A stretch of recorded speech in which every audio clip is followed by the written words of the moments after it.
All right. So, I mean, as we all know, historically in anime, there's a bunch of characters who go through trials, tribulations, maybe a traumatic situation. And, a lot of animes are built on this, a character just out for their revenge, seeking their revenge, and they accomplish their revenge by the end of the story.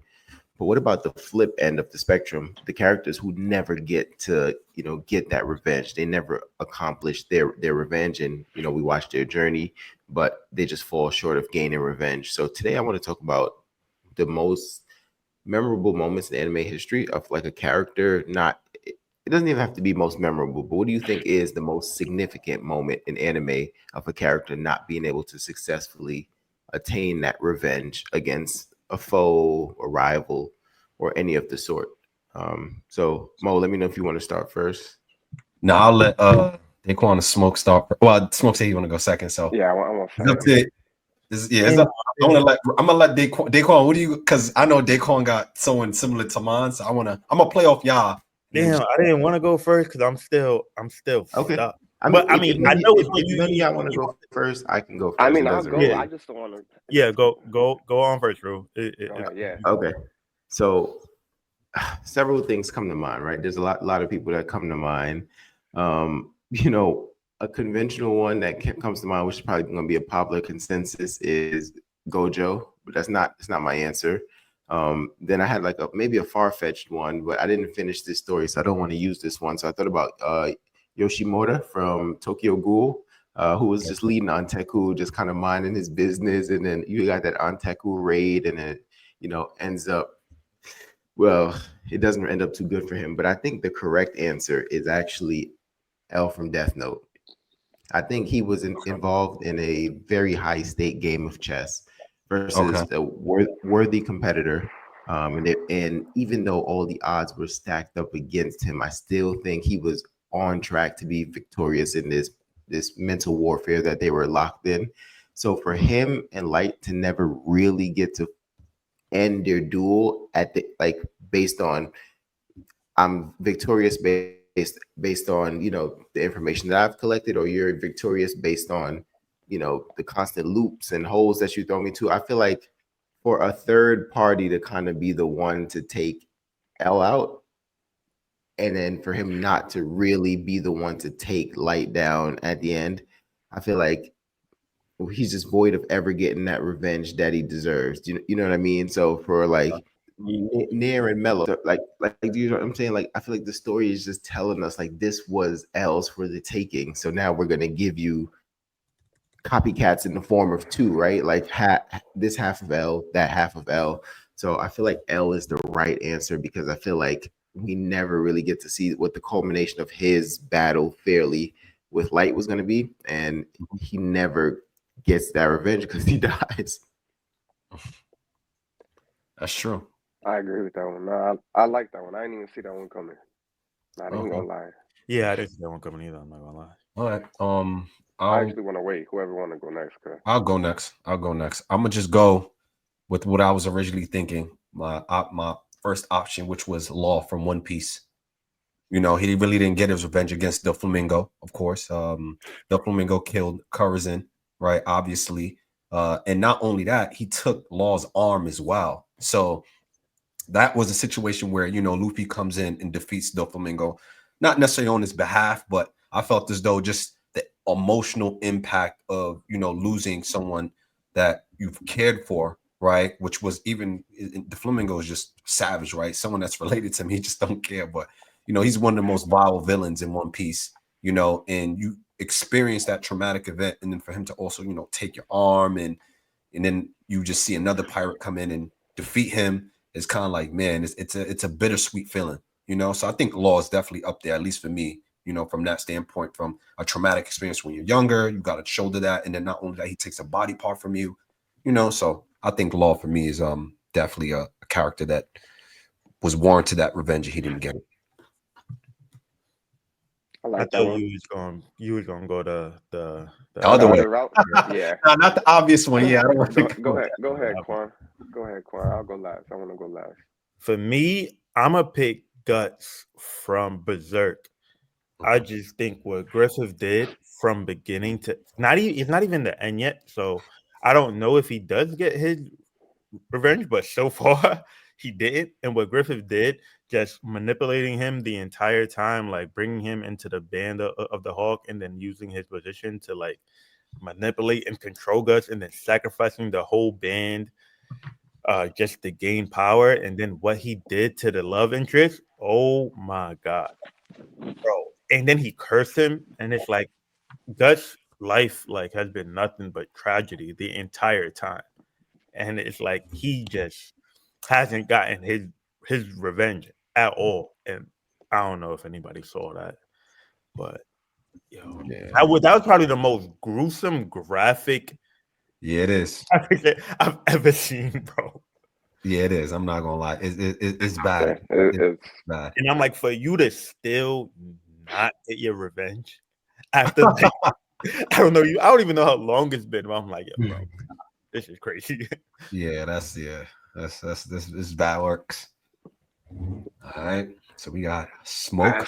last but not least, I think I gotta go with the obvious one because it's just it's there for the taking. Thorfinn. Mm-hmm.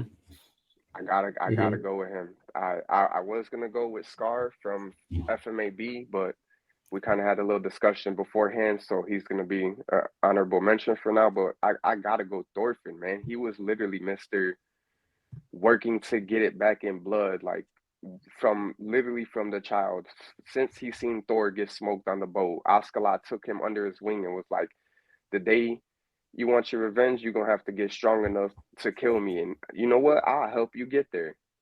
And it's like, and then for him to not be the one to smoke Askeladd when it's all said and done, like he was supposed to get something out of it. Like I know he grew and he matured, and we see all that in the next season. But like, literally, when you go from season 1 to season 2, if you're not mentally prepared for that total switch up of savagery to trying to be kind like his father was, it was like if you were to only watch season 1, I don't know, like not only just watch it, but like if you watch this show and you really invest your time in it, you know the feeling of like he really was supposed to get that one. That was supposed to be his lick. Like he was supposed to get that lick back, not only for him, but for like for his mom, for his dad's sake, for his little sister's sake. Like he was supposed to get that back for his whole family.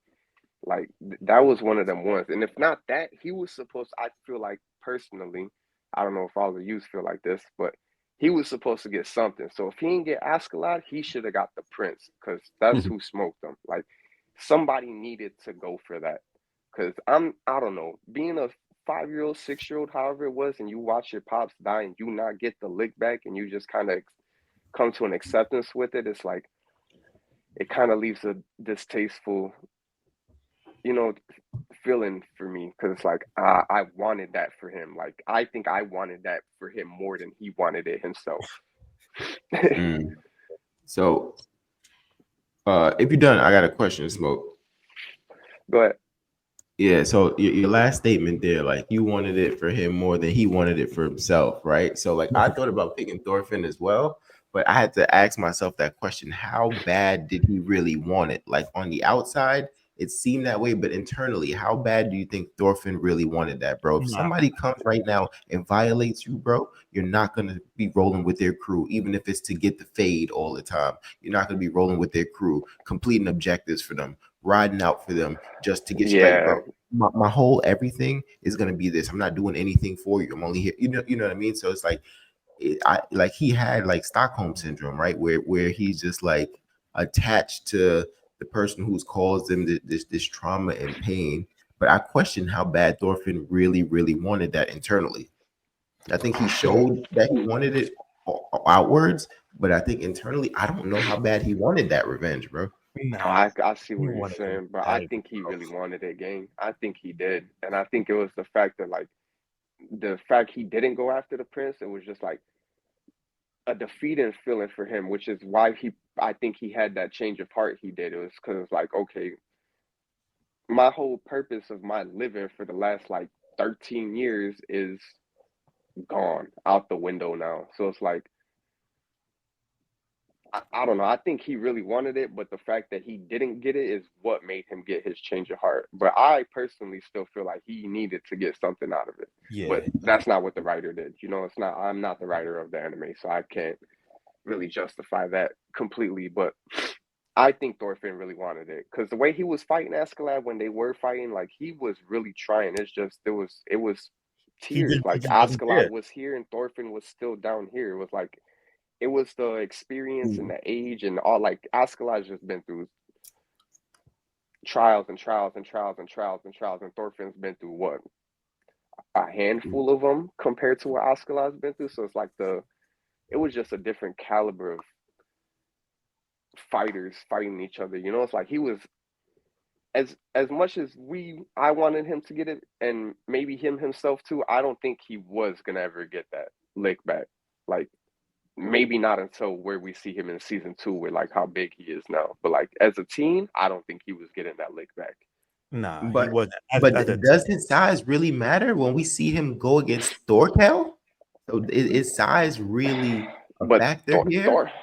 Nah, but it was That's- different. I feel like because it was the way he wanted, because he could have killed Askeladd in his sleep a number of times. It was the way he wanted to It was to the do it. principle about it. Yeah, it was the principle because he wanted to kind of true. honor his father in the way he did. Like he wanted to that's kill Askeladd, but not in the same way that Askeladd killed his Yeah. father. It wasn't like some That's a cheap, fact. like he wanted it to be honorable. So I think that's kind of why I kind of feel the way Smoke feels, which like, yo, I wanted it for him more than he wanted it for himself, because it's like, yo, bro, like you're showing him too much mercy in a sense where he didn't show your father enough mercy. So I really want this for you, but you just not there yet. Like Yeah. Askeladd is just a different type. Because I mean, this is probably off topic, but if Askeladd and what's his name, the big guy, Thorkel.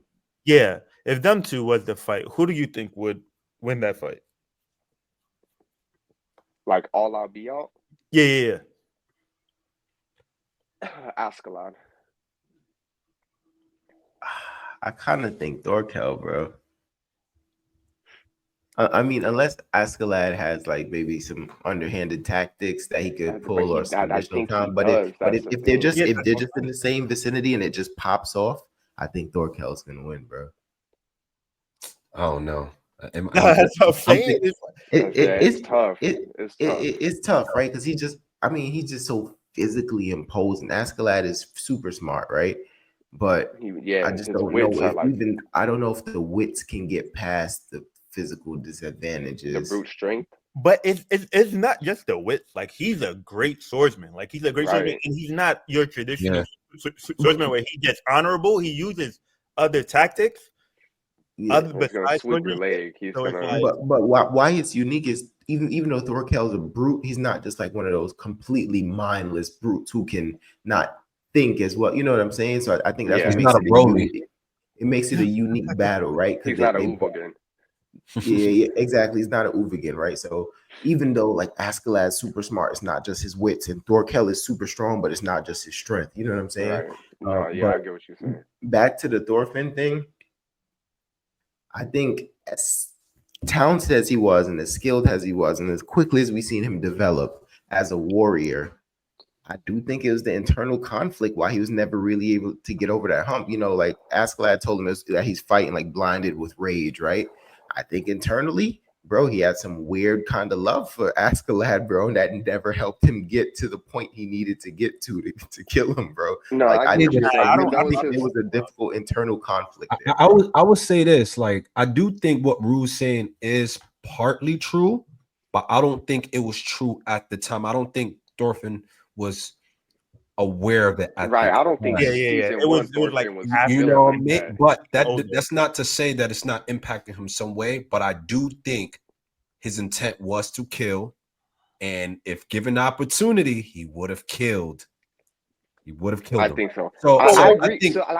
I think even like, let's say they battle and he loses, I think Thorfinn would have killed him. I think he really would have, and I think him going through or having Stockholm syndrome would not have stopped him from killing his opposition or getting his revenge. So I don't think it was enough to stop him.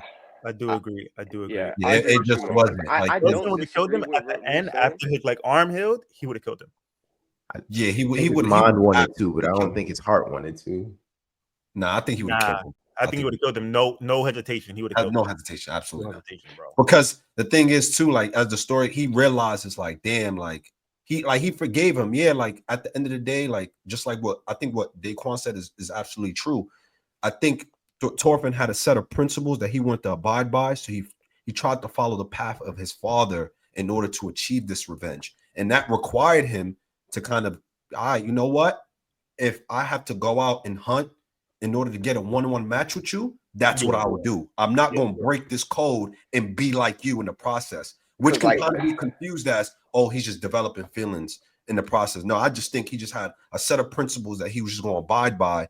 And yes, he may have not hated the guy, but I think ultimately his goal was revenge and he just couldn't. And I think one thing to Rue's point that kind of showed is the fact that that moment that where the confusion really kind of bear fruit, he wasn't aware of it, is when he was dying, right? When Askeladd was dying and he held him, he said, "You can't die." Like, and then it kind of clicked in his mind, like, damn, like my purpose is gone. You know what I mean? Like, so it wasn't just only like, yeah, maybe he kind of cared for him, but I think it was just more so like that was his goal to survive and live. And since that's no longer there, because if it was really Stockholm syndrome or if it was really a kid for him, he wouldn't have been that distraught. You know what I mean? I don't think he would have. Yeah, he could have been that, but I think it was more so the fact that, damn, like my purpose of living was to get revenge, and I didn't get this. There's no point in me living no more. I think the revenge was that much higher than anything else. Is what I'm saying. But that's there. It's a good point though, Rue. I ain't gonna lie. It's really a good point because it is there. Like in terms it of, is. I wasn't definitely is disagreeing there. with him You can't at all. deny it. Good point to both sides. I just feel like his like Rue has definitely like you definitely bring up the good points for the alter to alter my side and everything, but like I like we said, I think he still had that drive in him because for my watch through like season 1, even though he was going out on missions with him and all that, he really never was part of that group. Like, yeah, he was with them, but he never sat there and was like, I'm with y'all. Yeah. No, he was never going to politic with them. No, but he was always dolo. But like, he was with them, but he was on dolo mission at the same time. Like he was more so, I'm with y'all so I can get stronger, so I can smoke him. Yeah, like that was his goal to get stronger. And if y'all going to accept me being here, cool, so be it. And that's how I felt about Thorfinn being there. Like it was more so of like not really them taking him under the wing, but like him just being there, and he was really on his own. He had ulterior motives. He really did. Like he might not have showed it all the time, but because I'm thinking specifically at the one time where they pull up and he starts sprinting on his own. They didn't even give him no instructions or nothing, and he pulls. That's the first time we see him pull out the dual ones, and he just starts slicing people up. I'm like, yeah, he's on different timing. Like he's just doing him. Crazy? They didn't care if he died. They was like, yeah, they didn't care. They didn't care if he died. Like, yo, if he died, he died. But being that he didn't die, all right, fuck it, we lit. Like, yeah, that's how I felt. How it was too. I mean, I don't think he was friends with them. They weren't politicking, but I do think he had an internal struggle that, he probably just didn't in season 1. We just didn't really see them hone in on a lot. Yeah, I definitely feel like we can all agree it was definitely something there for sure. It's just a matter of, was it enough to derail his revenge? Is really is really what we're really trying to find out, right? Like, was it enough? Like, given the opportunity, would he have not killed Askeladd, right? I think that's kind of like what we will never find out or never know. But it's definitely interesting to think about for sure. Yeah. The question for you guys, like a guy who didn't make the list, right? And I wonder, is it the writing and like what happens in the writing that changes everybody's mind? But speaking of never writing, it's writing. You know what I'm talking about? Go ahead. You know what I'm talking about? I know what you're talking about. Go ahead. What are you gonna say? Sasuke.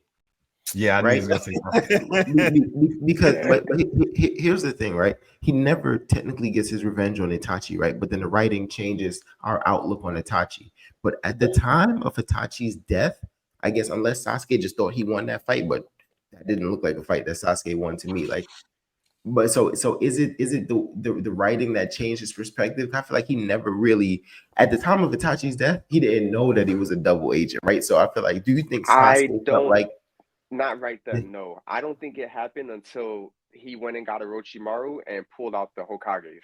And he had that talk with the four Kages before they pulled up at the war. I don't think No, he had no. I feel like he kind of he knew no. So I feel like he that was definitely further confirmation from like 90 to 100. But I think he knew because when Obito was talking to him and when he That interaction? creates Taka, he starts crying because there's a memory that's deep ingrained in him that comes to light where when he was younger, he's seen Itachi crying.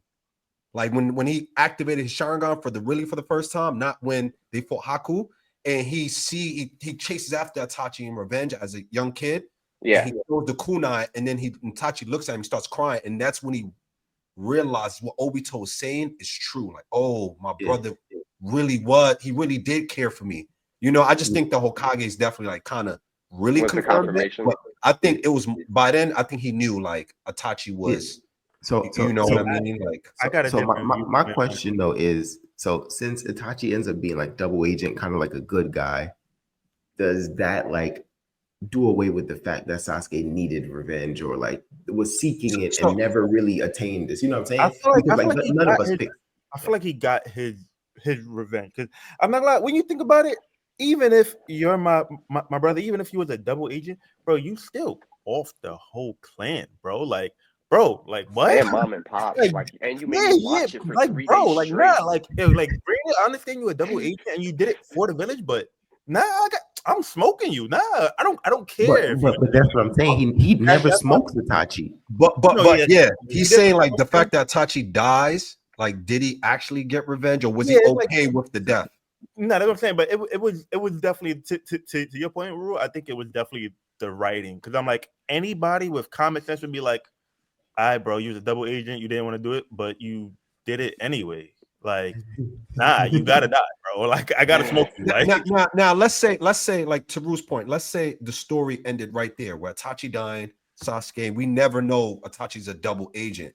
Do you think Itachi dying before Sasuke actually gets to kill him is a good enough reason for Sasuke to be like, I got my revenge? Do you think he would have been satisfied with that, or do you I think don't that's a think- justification for I don't revenge? think he would have No. been satisfied. I think it would have been.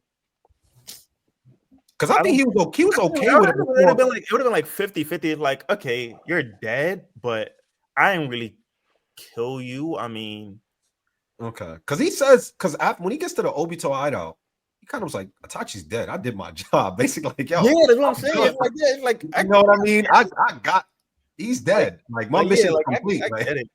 But it's like, know? what do you do with the story after that, though? I mean, no, I feel like the story still continues the same exact way. I honestly, We don't have to take. I was just curious, you know, because like at the end of that fight, Sasuke is backed into a corner. He think Itachi is about to do him in, and Itachi does the fall. So there's no way you could tell me you think you just won that fight. Like you were scared to death that it was over for you, bro. But you never know. I think Sasuke is a scoundrel. A win is a win. He's a loser, bro. A win is He's a a win. scoundrel. A win is a win, boy. He said, Yeah. shit. No lie. He had me Okay, scared. I just want to ask that because I just think he's like one of the main focal points when you think about people who are deep and rooted in revenge. You know what I mean? So I just yeah, none of us said him. So I just was wondering those things. All right. So I guess anyone that's watching the video right now, let us know in the comment section. Let us know, if you have anyone better who's more deserving of revenge, right? I know we left off a couple people off this list that may be notable names like Vegeta never got revenge against Frieza, right? But let us know in the comment section and like, comment.